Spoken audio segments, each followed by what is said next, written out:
Good morning. So as has been said, my name is Nerida. I'm speaking this morning on Jesus the Good Shepherd. And I've got two reasons why I picked this. The first is when I first started, Luke and I started thinking about coming to this church. I thought I'd just check out your sermons and see what had been preached on previously. You get a feel on your website. And I scrolled back far enough to discover that your sermon archive on your website goes quite far back, and there was a sermon that I had preached years ago in 2016, and I was like, oh dear.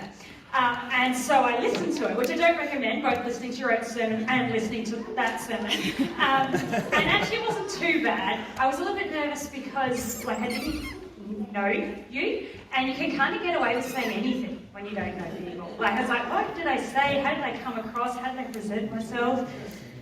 It wasn't too bad, but the thing that really was painful to listen to is I was talking about sheep, and I kept referring to a group of sheep as a herd of sheep. Over and over again. And I'm listening to it, I'm like, come on, Nerida, get it together, it's a flock. So anyway, I'm doing a sermon this morning on shepherds and sheep, which I know, to get the record straight, is called a flock of sheep. Okay? Alright, the second reason is actually because this name, Good Shepherd, has become increasingly meaningful to me over the last 18 months. Dallas Willard said, what we think about when we think about God is the most important thing about us.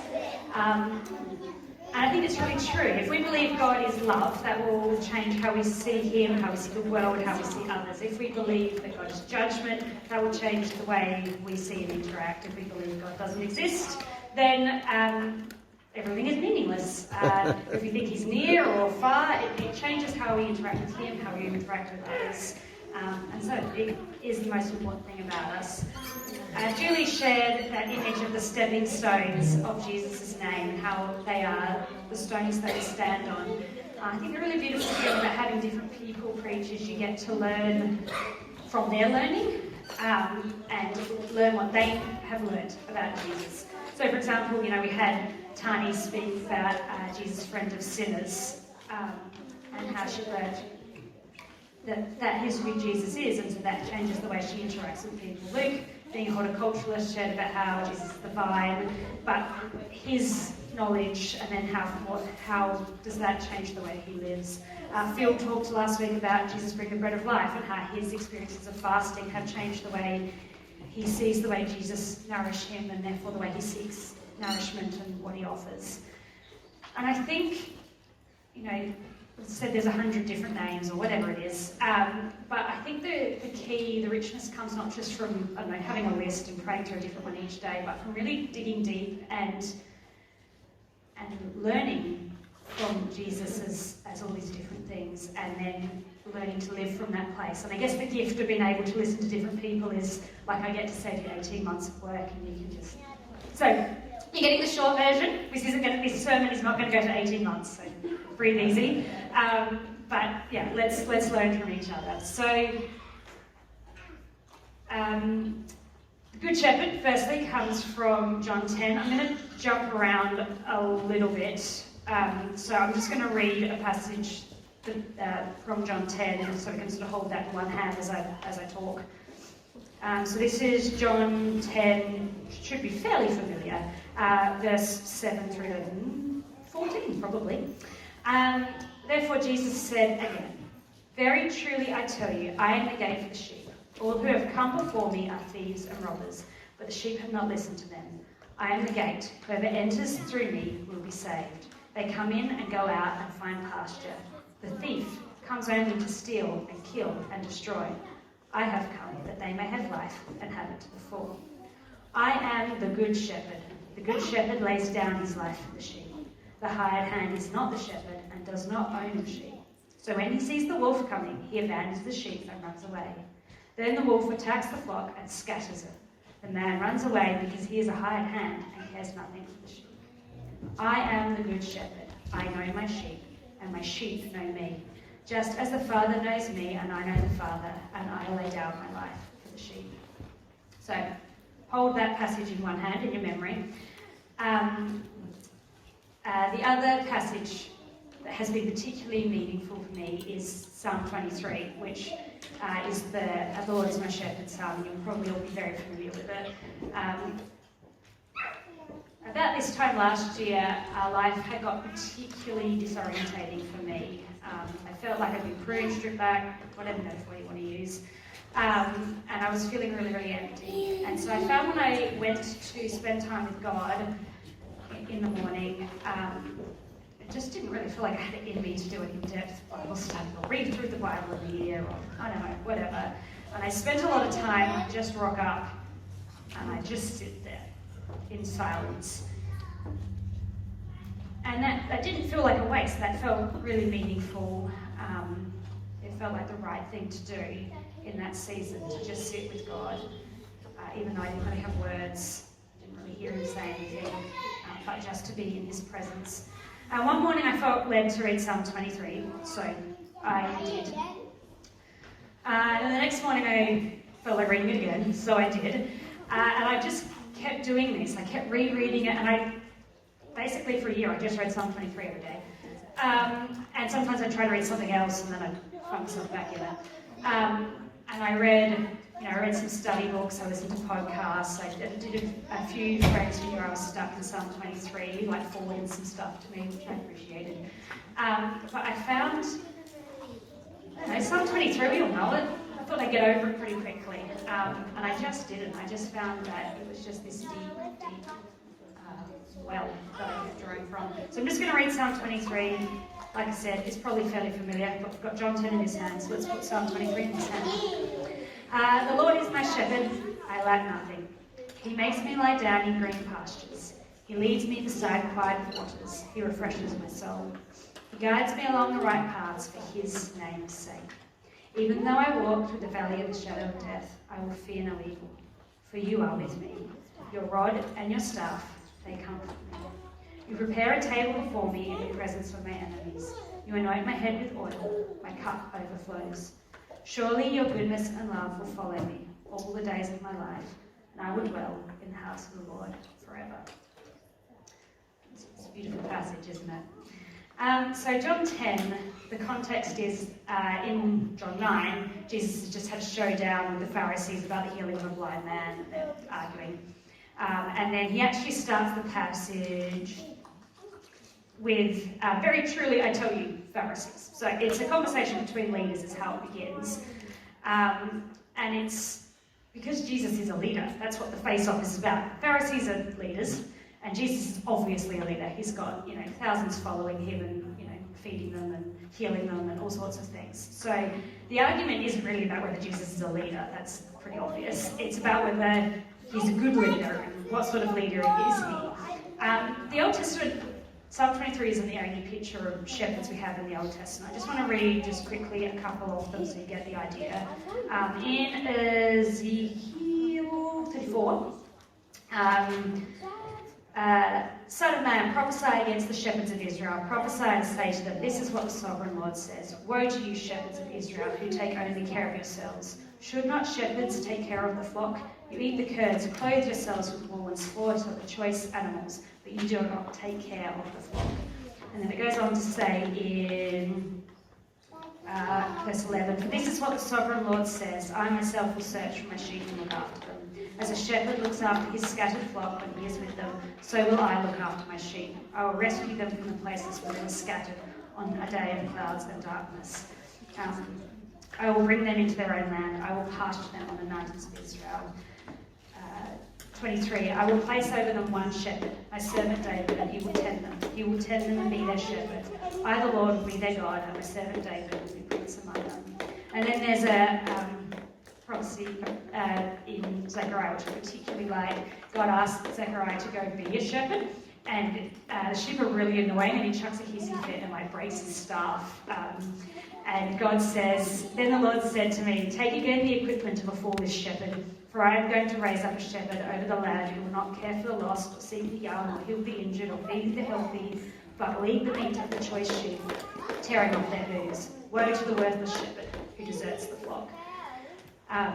This is really kind words to Zechariah, but clearly the shepherd profession wasn't really his jam. But so you've got these images of good shepherds and bad shepherds. This image is fairly well established. When Jesus arrives and says, "I am the good shepherd," he's standing on the shoulders of all of this. We have this idea that some shepherds come to kill and steal and destroy, and some shepherds come to bring life and life to the full. But the difficulty, I guess, I have with that is sometimes it feels like the valley of the shadow of death, even when you're following the Good Shepherd. And sometimes, ask Jesus, it's not just feeling like the valley of the shadow of death, it actually is the valley of the shadow of death. He was actually crucified. Kill, steal, destroy. They killed him, stole his possessions, destroyed his ministry. That sounds like the valley of the shadow of death to me. But we know that's not the end of the story. I want to read, I told you I was jumping around. Luke chapter 24 has this really cool story. It's after Jesus' resurrection, and it follows, there's two disciples, one's named, one's not, leaving Jerusalem, so they're not with the 12. They know that Jesus has died, and they're like, now what? And Jesus joins them on the journey. Luke 24, verse 15. So then, Jesus just died, they're leaving Jerusalem. Well, it's been a few days. As they talked and discussed these things with each other, Jesus himself came up and walked along with them, but they were kept from recognizing him. He asked them, "What are you discussing together as you walk?" They stood still, their faces downcast. One of them, named Cleopas, asked him, "Are you the only one visiting Jerusalem who does not know the things that are happening there in these days?" "What things?" he asked. "About Jesus of Nazareth," they replied. "He was a prophet, powerful in word and deed before God and all the people. The chief priests and our rulers handed him over to be sentenced to death, and they crucified him. But we had hoped that he was the one who was going to redeem Israel. And what is more, it is the third day since all these things took place." So, that sounds like the valley of the shadow of death. It sounds like very much being in the presence of the enemies. They had the chief priests and our rulers hand him over to be sentenced. Like they would have felt, they were probably fleeing. They also didn't want this to happen to them. But then he does something really cool. He journeys with them and he explains it all to them and talks them through the scriptures. They don't recognise him yet. Until we get to verse 28. As they approached the village to which they were going, Jesus continued on as if he was going further. But they urged him strongly, saying, "Stay with us, for it is nearly evening, the day is almost over." So he went in to stay with them. When he was at the table with them, he took bread, gave thanks, broke it, and began to give it to them. Then their eyes were opened and they recognised him, and he disappeared from their sight. Psalm 23. "You prepare a table for me in the presence of my enemies." That's what he did for them. And then what did they do? They jumped back up and did the 7-mile journey back to Jerusalem. I imagine full of life to the full, to tell the other disciples what they've just seen. Psalm 23 verse 6 says, "Surely your goodness and love will follow me all the days of my life." But one morning I read it in the New Living Translation, it said pursue, and I thought that was interesting, so I worked out why they translated it differently. And it turns out the word pursue is the Hebrew word that's translated pursue quite a lot of other times in the Old Testament, particularly armies pursuing other armies. So one example is in 1 Samuel 30, David, before he's king, him and all his men, they have their wives and their children in a city called Ziklag. They go off, it's a long story, but they come back and the Amalekites have come and they've destroyed their homes and taken all their wives and children. And David and his men pursue to get their wives and children back, and they do, and they take all the loot, and it's a victory. But that idea, you can imagine that idea of pursuit, it's not just an idle wandering along, I wonder where the Amalekites and my wives have gone. It's an intent pursuit, it's a hunting down, that's the pursuit we're talking about. Surely your goodness and love will pursue me all the days of my life. And isn't that what Jesus did? Coming out of these disciples on the road to Emmaus, he pursued them. And this is just one story we have, but in my imagination, I like to think, well, how many stories don't we have of Jesus' appearance after the resurrection? Did he do that to all his disciples? Did he pursue them all? Did he go hunt them down one by one and be like, here I am? We've got a few, we've got Thomas, we've got a few stories. Like, what about his mother? Do you think he went and found her after he rose from the dead and was like, hi Mom? Personally, if I was Jesus' mum and I just watched him be crucified and he didn't appear to me, I would be having some words. So I think Jesus probably appeared to her, and I think that's what he does with all of us, that he pursues us. He relentlessly hunts us down with goodness and love. He promises life to the full. He prepares a table before us in the presence of our enemies. He is with us in the valley of the shadow of death. As I've been journeying through these passages and this image the last year, and wanting to hold on to this truth, I came across a practice that I found has actually really helped anchor me in this truth, and it's called, some of you might have heard it, it's called breath prayers. And the most famous, big practice since like the 400s, early Christians. The most famous breath prayer is called the Jesus prayer, which is, Jesus, Son of God, have mercy on me, which is borrowed from various passages in the Bible. And the idea is, as it sounds, it's a breath prayer, so you pray it as you breathe. So you inhale, Jesus, Son of God, have mercy on me. And you pray it over and over again. If you're a monk and have a time on your hands, you pray it hundreds of times a day. If you're not a monk, then you do it slightly less. But the idea is not just to say words, it's to meditate on it and to get the prayer, not just saying the prayer, getting the prayer into you so that you live from that place. And so that's where because you've repeated it over and over again, that's where your brain goes, that's where your mind goes, that's where your heart goes, that's where your life goes. Returns to this prayer over and over again. And I also, I find it a little bit hard to concentrate when I'm praying. I'm probably not alone in that.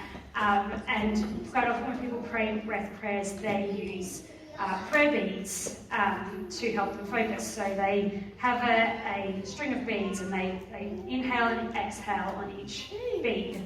And when I first heard about this, I thought it sounded kind of kooky. And I tried it, and this is really useful because it stops me being distracted. Like it's, like people use music or candles or something and engage another sense to keep them focused. I found it really, really helpful. And so I made my breath prayer, the Lord is my shepherd. I have everything I need. So inhale, the Lord is my shepherd. I have everything I need. And sometimes I pray other verses if another verse springs to mind, like, lead me beside quiet waters, then that might be the one I go with. Or if another thing comes in entirely, sometimes I just pray, I trust you. But I have found that by praying this over and over again, I usually start my prayer time with it in the morning, and then return to it during the day. It has actually become the place where my mind returns over and over again. And it works. Turns out learning from other Christians is useful. So this Thursday, so it's school holidays. The kids have been really quiet, so you might have forgotten. But it's school holidays, and on Thursday, my kids were just particularly ratty and at each other and fighting, and I was a grumpy mum. And I felt like failure. And I also had we foster care, as people know. We foster. And I had a phone call from DCP that just made me feel super anxious and frustrated and powerless. And I went to bed on Thursday night feeling like a failure of a mum and feeling frustrated and anxious. And I was lying in bed and I was like, I can't do this. You've called me to be a mum in foster care. I'm a wife, a friend, I'm failing at everything. I'm useless. And just that kind of spiral. And because I've cultivated it, my breath prayer came to mind. The Lord is my shepherd. I have everything I need. And I thought, how do you preach this on Sunday? Dang it! Because the thing is, unlike in 2016 when I did a sermon here and I could just go away and you never followed, well, you did follow me up, but you didn't know if I was actually living it. Now, someone might quote that to me this week. And so I was lying in bed and I was like, do I actually believe it? Can I confidently stand up here and say that in the face of, ratty kids and difficulties with the Department of Child Protection and all the other things that life throws at us? And a story just sprang to mind as I was lying in bed thinking this. It's from, it's a book called The Book of Common Courage, which for my Anglican friends is a rip-off of the Book of Common Prayer. But it's basically a book of, yes, plagiarism. It's basically a book of prayers and meditations in Psalm 23 that a very beautiful friend who knew I was studying Psalm 23 sent me. It's like really pretty. But anyway, a story, just a good friend. A story came to mind from this book. I don't know if this is actually a true story, but the word picture is just beautiful. So it's based from John 10:2-3. The one who enters by the gate is the shepherd of the sheep. The gatekeeper opens the gate for him, and the sheep listen to his voice. He calls his own sheep by name and leads them out. The story goes as this. During the riots in Palestine in the middle of the 1930s, the British government punished an entire village by seizing their sheep and goats. Officials shot hundreds upon hundreds of animals into one big pen and told the citizens they could redeem their possessions at a price. In the village was one orphan boy, whose tiny flock and all that he had in the world of love and livelihood was all he had in the world for love and livelihood. He somehow scraped together enough cash to rescue his sheep and went to pay the British official at the gate. The man took the money, but laughed at the boy, mocking him as he motioned to the mass of sheep and goats. Surely it was futile, laughable even, to expect to find his few sheep in such a scene. But the boy knew better. Raising his pipe to his lips, he sounded his distinct call, and his sheep followed him all the way home. It's just such a beautiful picture, and you get this picture of the sheep hearing his call, hearing his pipe, ears prick up, and just out they come. And they just follow him home because they know that he is their shepherd. They know that he will take care of them. And I just think about my response when God calls me to do something, when Jesus calls me to do something. Do my ears prick up, and do I trustingly, obediently, maybe whinging a little bit, but follow and obey? Do I believe that he is my shepherd? And I guess even more than that, do I believe that he is good? The Lord is my shepherd. I have everything I need. And I guess that's the place I want to live my life from. I want to pray to that Jesus, but then live from that place of confidence. I just want to finish by reading Psalm 23 over us again, because the Bible says it better than I do. The Lord is my shepherd. I have everything I need. He makes me lie down in green pastures. He leads me beside quiet waters. He refreshes my soul. He guides me along the right paths for his name's sake. Even though I walk through the valley of the shadow of death, I will fear no evil, for you are with me. Your rod and your staff, they comfort me. You prepare a table before me in the presence of my enemies. You anoint my head with oil. My cup overflows. Surely your goodness and love will pursue me all the days of my life, and I will dwell in the house of the Lord today, tomorrow,